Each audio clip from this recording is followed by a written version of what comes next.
Hello, everybody. My name is Bogdan Goga, and I'm a Romanian physiotherapist. Welcome to our podcast. We're going to talk about manual therapy. With me, it's one of the best Greek manual therapists, our teacher from the Romanian OMT program and the Hellenic OMT program, Mr. Alexandros Sideris. Did I pronounce that right? Very good, Bogdan. Okay, I'm Alexandros Sideris. Alexandros. Okay, you have a different accent in Greece. Alexandros, thank you for accepting our invitation. So, let's start this discussion with what actually orthopedic manual therapy is, because we hear it all the time that it's some of physios may confuse it with manipulation or only with mobilization or only with osteopathy, chiropractic. Yeah, usually, isn't it? So what is it? This is the main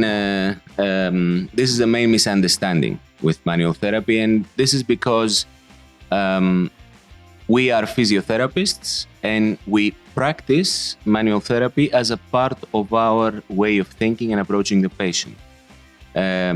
Physiotherapeutic manual therapy is not about chiropractic, is not about manipulation, it's not about osteopathic approach to a problem of a patient only. I would say only. It's a different thing. Around 2008, the International Federation of Orthopedic Manipulative Physical Therapists, IFOMT, yeah, the family of manual therapists and musculoskeletal therapists, has declared what we call the modernization of manual therapy, meaning that we still call it manual therapy, but we mean high-quality musculoskeletal physiotherapy. Okay, so it's not about only hands-on techniques, isn't it? Hands-on techniques is just one, very important, but just one aspect of the approach. Mm-hmm. Because we see nowadays a lot of debates about hands-on techniques, about should we really have hands-on techniques, should we not? Should we only strengthen, the back? Should we only strengthen our bodies? Or what's your comment on that?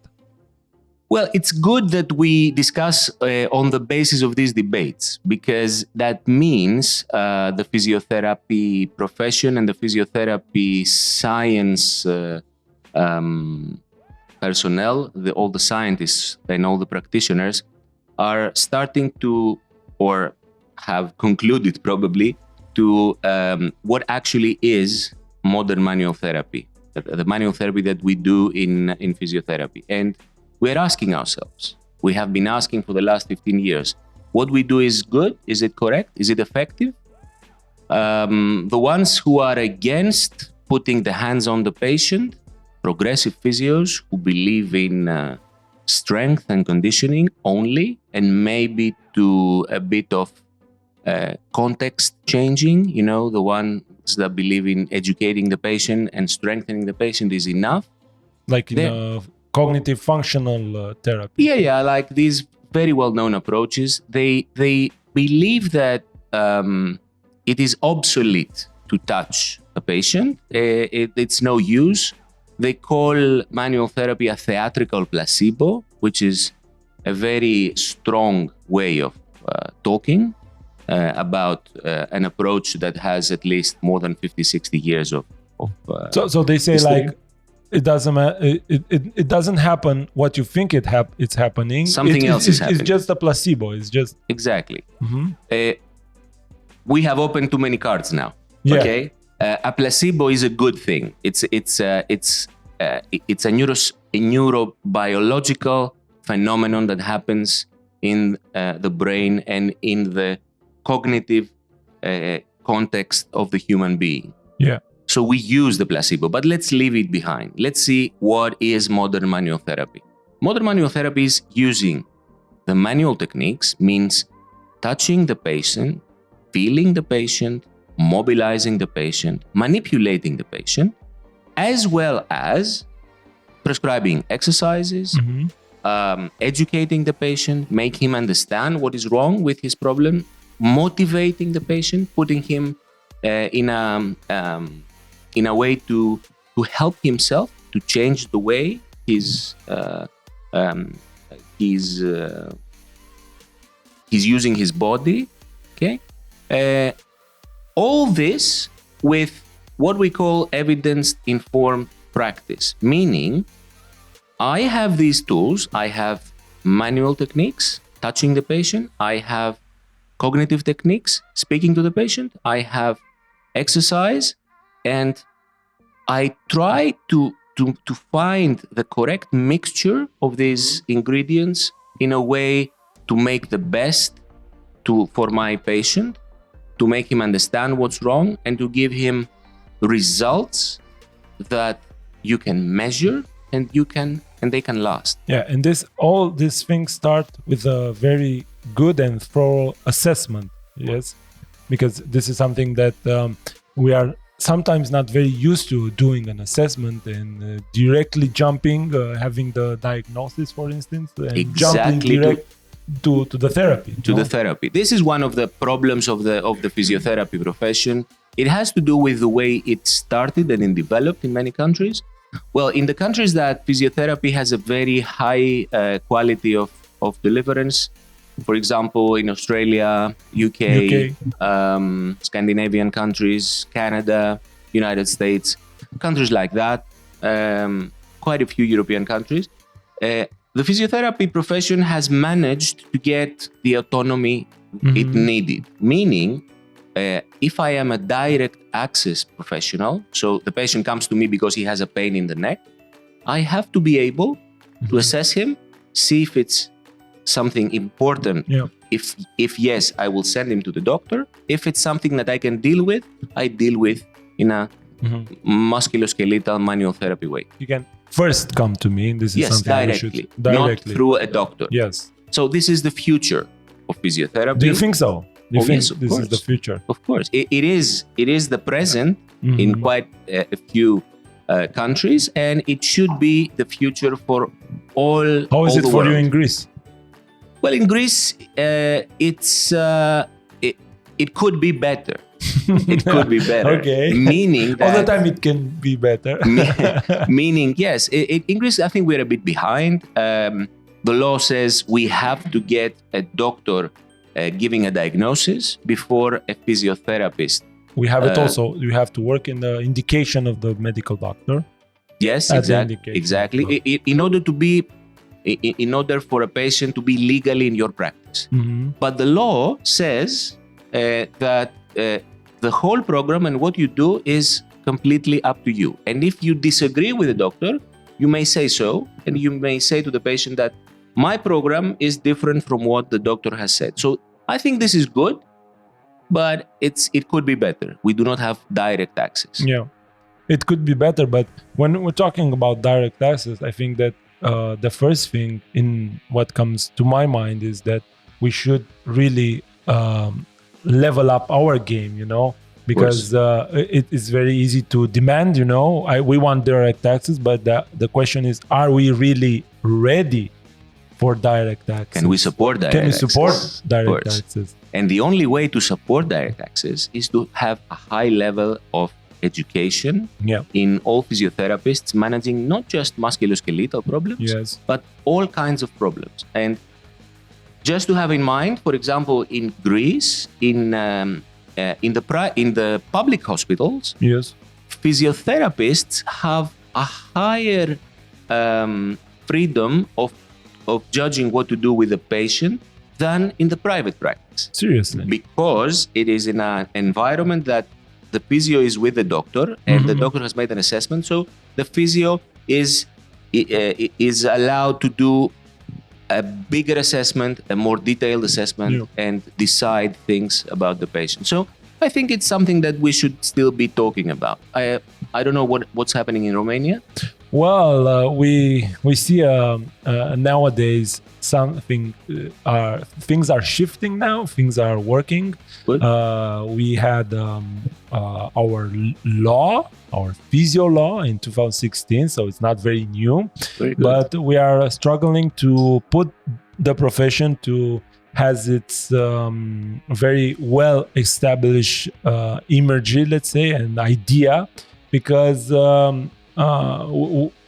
sometimes it's confused with other things, with massage therapists, with how do you call them, fitness instructors, gymnastic instructors, and stuff like that. But we are getting there. Huh? We see a lot of progress. We see a lot of physios coming up, and we see nowadays that things are shifting from the and this is something that I really like to see, shifting from the product, to the specialist, because you have that thing that you see physiotherapy as a product, as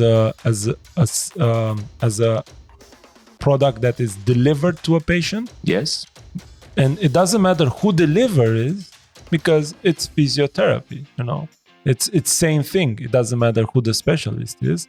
But now I think things should go in that direction, that the specialists really matter. Like in orthopedic, it matters the orthopedic doctor. Like in cardiology, who is the doctor sometimes matter, no? So specializations are coming also to our profession. It happens in Romania. It starts slowly to happen in Greece. It has happened in many other countries. And the thing is to understand, okay, we go a big backwards now. You asked, what is manual therapy? Yes. I will say, what is physiotherapy? I listen to physios saying very proud that they say our science. Physiotherapy is not a science. Physiotherapy is an applied science. Mm-hmm.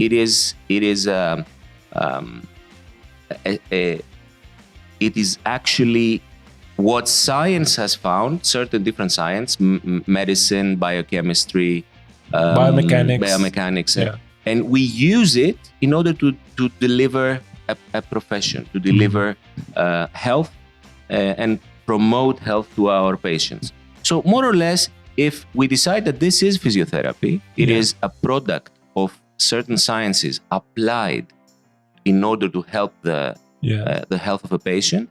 In that way, manual therapy is actually the advanced musculoskeletal approach to help a patient. Yeah, that's something interesting, because we want to be scientists, but we should think that everything that we did, first of all, it was discovered in a empirical way. Of course. And then we try to prove it, but that's not only in physical therapy, isn't it? That's how it happened for any profession, any scientific profession, or any practical profession. Think about engineering. Yeah. Engineering became a science, while in the beginning it was just trial and error. Mm-hmm. Try to see if this works. Does it work? Good. Let's develop it. Yeah. Okay. So we can't talk about science nowadays for physiotherapy, because research production is huge in our field nowadays. In the last 20 years, we have thousands of new randomized controlled trials. New physios are very well trained in trying to search if what they have in mind is good for therapy actually works through research, through the university. But what's your opinion? Everything should be like research based, or sometimes things should be human based? This is one of the discussions that most of us have. Think that evidence-based practice, EBP as we call it, or evidence-informed practice, which is a more correct way, practicing through evidence, is not just what the research tells us, but it is also what the physio knows best. So it's the expertise of the physio, what he has learned, the research we have, and what the patient is expecting. Yeah. So here it is, the patient-based care. You do not give EBP if you do not care about what the patient expects from you. Definitely. Yeah, that's something very interesting that helps us, because when you think about, you should be in contact with the research and stuff like that, that's really hard, isn't it? Because you have like a ton of journals, you have every month, which would you read first, and then you have articles and RCTs that really come and have the different results, or like opposite results, and then it's like, well, what do you believe? What will you do? Again, you're talking about the difficulties we have today. We can easily access all research today. Yes. 20 years ago, we couldn't. We have to wait for the publication to come to the hospital. We didn't have like library. PubMed and stuff Exactly. like that. But the problem today is that who is reading the research and who is explaining and validating, evaluating the results of research. So again, we don't just read the research. Mm-hmm. We have to learn to evaluate what these researchers are writing down. And this is part of the EBP. Yeah. So again, let's come to our work and what we do. Manual therapy and musculoskeletal physiotherapy, the way we teach it, one important part of it is this: how to attract, how to take information from research, evaluate it, and see if it's worth applying to your patients, if it's good research or if it's not so good research or rubbish. Yeah. Okay, because everything is being published today. Yeah, and talking about that, and let's go to a more like practical thing about manual therapy. I say manual therapy. Should we really develop very good our handling skills, or because I read a lot of things now, they're like, it doesn't really matter how you put the hands. If you put the hands, what's your idea about? I see you smiling. Well, I'm smiling because I got in in manual therapy through this idea, what you said. Which one? Well, it doesn't matter where you put your hands. Yeah. So more or less it's the same. Is it a specific or a non-specific effect? Well, to tell you the truth, around 12, 13 years ago that I started learning and practicing and then teaching manual therapy, I had this idea that it's not that important because it works. If I put my hand like this or like this, more or less it's the same.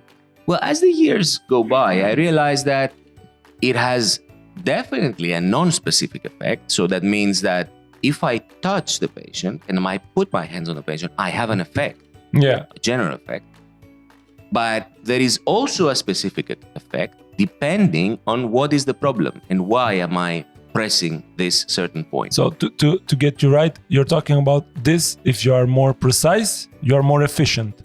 If you are, sometimes you need to be more precise to get a different result.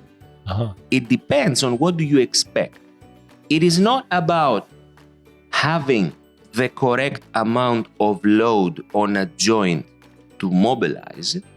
It is about changing the symptoms. It is about making the patient easier to move. So a more functional way of thinking is what it seems nowadays the best way of evaluating manual therapy. So does it matter where I put my hands? Yes, it matters depending on what you want to achieve. Yeah.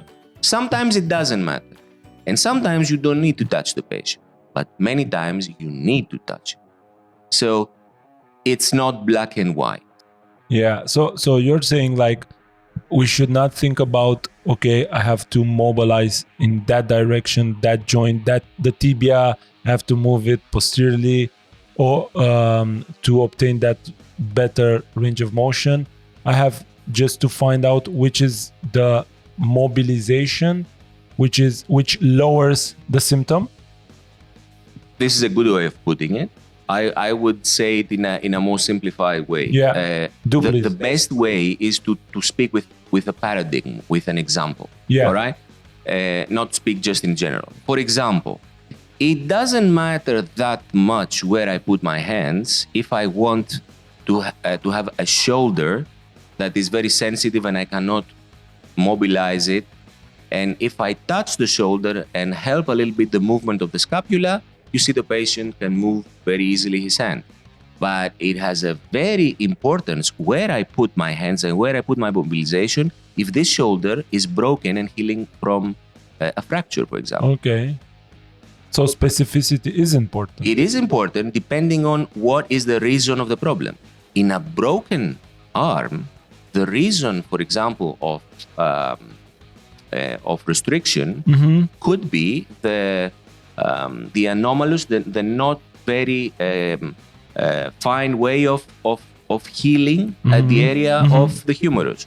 While on a functional problem where the muscles are the important thing, then it is more important to touch and to help certain how can I say it? Certain biological routes of facilitating the movement. Yeah. And so in these cases, specificity is not that important. So just to have an idea of what we're talking about. Yeah. So we definitely don't go in the direction that manual therapy, it's only about mobilizing or manipulation. Oh my God, no. But not shifting in the other part that we should not touch the patient, because we see nowadays, if we look at social media, all of this, I think they're very extremely opinions, aren't they? Well, but I know all these very famous physios and I totally respect them because, you know, everyone has something to say, and when it is backed by evidence, then you can't say much. But in order to be a scientist, you cannot, you have to have, you have to be cautious and say, well, you know, it depends. Things might change. Let us not be black and white. Black and white. Yeah. You can never be black and white in an applied science. You cannot be black and white in street science. It could prove, it will change. So I would definitely say you cannot do musculoskeletal physiotherapy without using your hands with a patient. It's not the number one weapon, but you should definitely consider it, either in the evaluation, the examination process, or the therapy process. Yeah. It is important. Yeah, so it was a lovely discussion. Alex, why should a physio become an MSK, a musculoskeletal physio? Well, okay, good question. I get this question a lot. Well, if you want to be effective, if you want to be efficient, if you want to do better to your patient, then you should advance. A manual therapist, an orthopedic manipulative / musculoskeletal physiotherapist is an advanced practitioner. Okay. So if you want to get better, and if you want to have 85-90% of your patients getting better and knowing why this is happening, you should get this extra education. Okay. You'll see it when you get it. Yeah, it's a very fun process. We had it together. It is, isn't it? It is. Yeah. And give us one advice. For instance, we maybe we have students watching us. How can you develop your better handling, your better manual skills? You develop your skills by using them. Yeah. Don't stay just on the tutoring, on the teaching experience. Don't just go and follow a seminar. Use what you are learning and try to get as deep as possible by being able to explain what you're doing to your patient. Yeah. Okay? Explain the correct things, not things that do not exist. Sometimes why we're doing things, I think it's the hardest thing.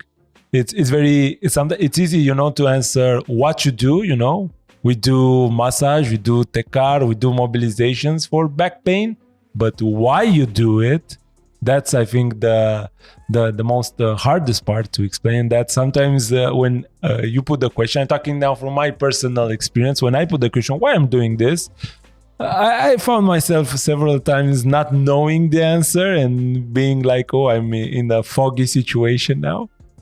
This is something that might happen to a fresh new physiotherapist or a not so experienced physiotherapist. As you have realized, the experienced physiotherapist have another problem. Yeah. When you know what is the actual reason why your patient is getting better with what you do, you have to think at the point, what do I answer to the patient? Am I giving him the correct answer? Am I giving him too much information? Am I giving him less than he should? Yeah. Am I playing with his beliefs when I say, well, because I'm doing something no one else is doing, that's why you're getting better. Yeah. You're manipulating the patient. Yeah, and that's something that it's in between boundaries. Of course it is. If it's really ethical to do it or not. Of course. And the more you learn, the more difficult it becomes. Yeah. Socrates said that, Yes. I know one thing as I grow old, that I know nothing. Yeah, this is something that happens all the time. When I was, for instance, a freshly bachelor, I finished my bachelor's degrees. I thought I knew everything. I knew two things. I knew everything. Then the year passed, and now I'm in a situation that I don't think I know some stuff, but I judge everything and I criticize everything, and this is something that sometimes it's not so good because in your practice, because if you criticize everything, then Bogdan, sometimes maybe things will not work. You are on the correct track. This is what happens to everyone, and it's the procedure of learning. It's normal. Yeah, it happens. This is what you say. It happens in the life of every specialist. Okay, now I feel better. Okay, yeah. So Alexandros, hope I pronounced it right. Alexandros. Okay. Thank you very much. Thank you. It was a lovely discussion. I think we touched some points there. Not the whole gig, not the whole thing about manual therapy, but I think we touched some points. Yeah. So if you have any comments, any ideas, any questions, you can write them in the comments for me, for Alexandros, and in our spare time, we will lovely to answer and to debate with you guys. Watch us in the future. We have several new things coming up. Thank you so much, Alexandro. Thank you, Bogdan. Say it Alex, Bogdan. Yeah, it's Alex. Okay, Alex. This is easier. Thanks so much. Yeah. Thank you for watching. Thank you for watching.